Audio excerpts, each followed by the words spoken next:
บ่แม่นเขาจุดหรอวะบังไฟสะบอกไปเริ่มแล้วไปยังให้ไปน้ำเดียวนำทางอะไรเจ้าก็ไปน้ำกันบ่เจ้าเป็นเอ้ยบ่คนนี้เสี่ยวเดี๋ยวบ่ซองบ่มีบ่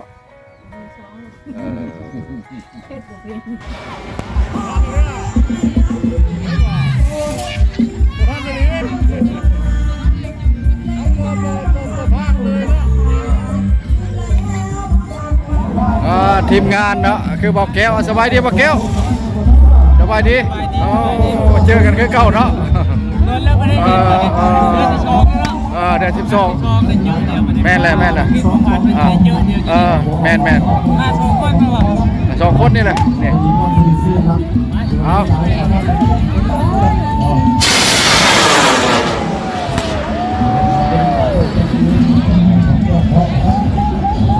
ขึ้นอย่างงามขึ้นอย่างงาม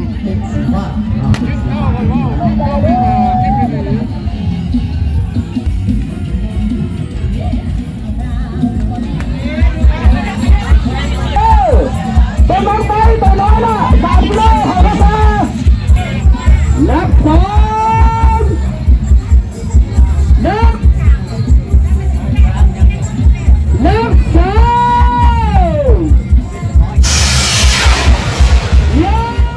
หลังจากจัดฮอบแล้วก็ทำการล้างบังไฟพี่น้องถ้าว่าล้างบ่ได้ก็มีการแตกเนาะ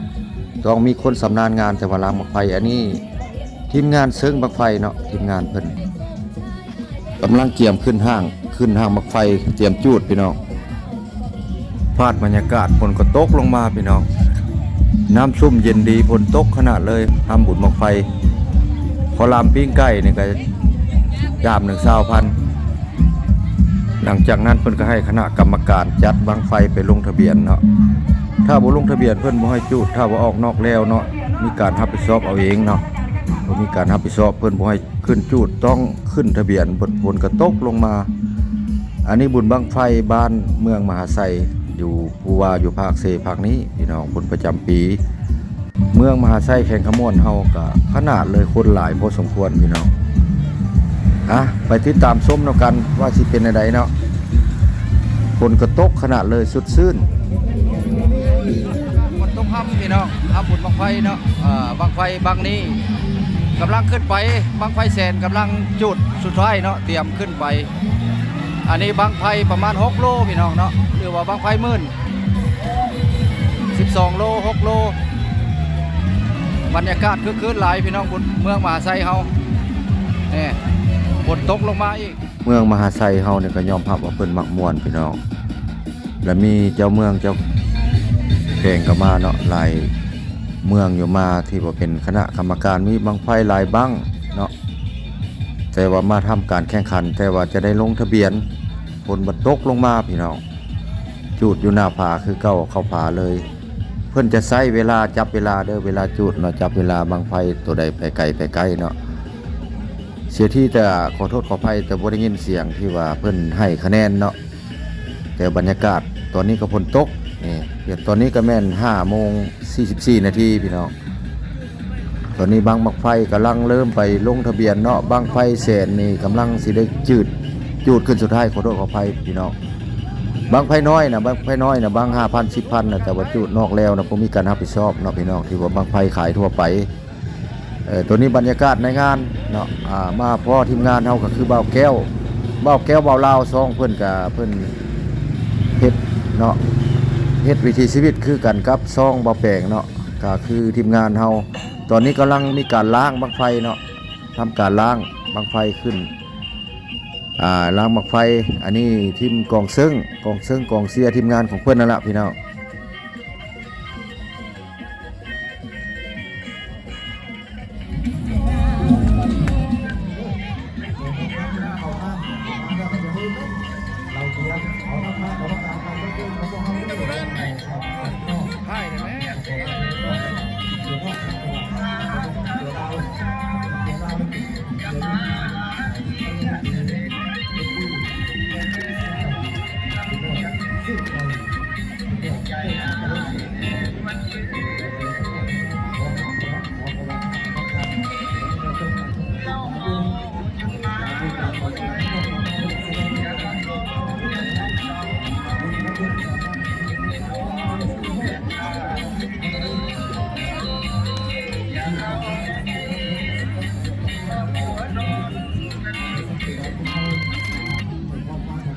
ยังทำการลงการทะเบียนบังไฟแต่ละบ้าน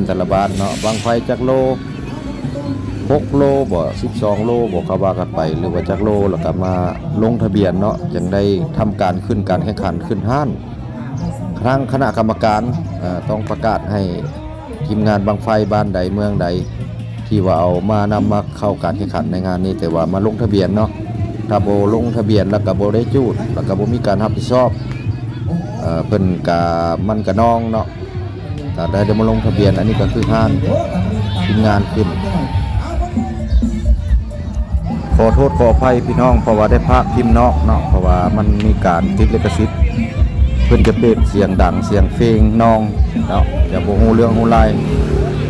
บ่แปลงขอโทษขออภัยแต่ว่าภาคเสียงพิมพ์นอกเนาะแต่ว่าฮู้เนื้อในละเอียดยังภาคได้เนาะ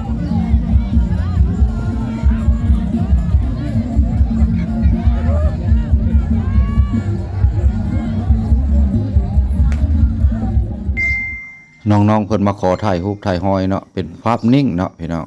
3น้องนางสาวเพิ่นขอถ่ายรูปสาวมหาไซบรรยากาศฝนตกค่ำพี่น้องทำบุญบังไฟยังบังไฟใหญ่เนาะ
ย้อนมันนานขึ้น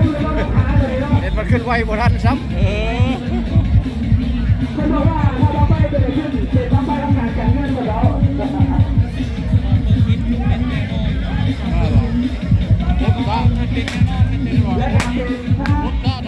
ที่วิโลนี่ก็ขอยุดพักไว้เพียงซ้ำนี้มาบุญบังไฟมหาไซแข่งขมวนกับซ้ำนี้แหละเนาะเพิ่นจุดอยู่หน้าผาทางด้านนี้ฝนตกกระจืดเนาะเพิ่นมักม่วนแท้คนก็หลายแท้เนาะพี่น้องจิ้มหน้าจิ้มในพอๆกันใหม่เด้อพี่น้องเอาไปก่อนมื้อสุขสุขคน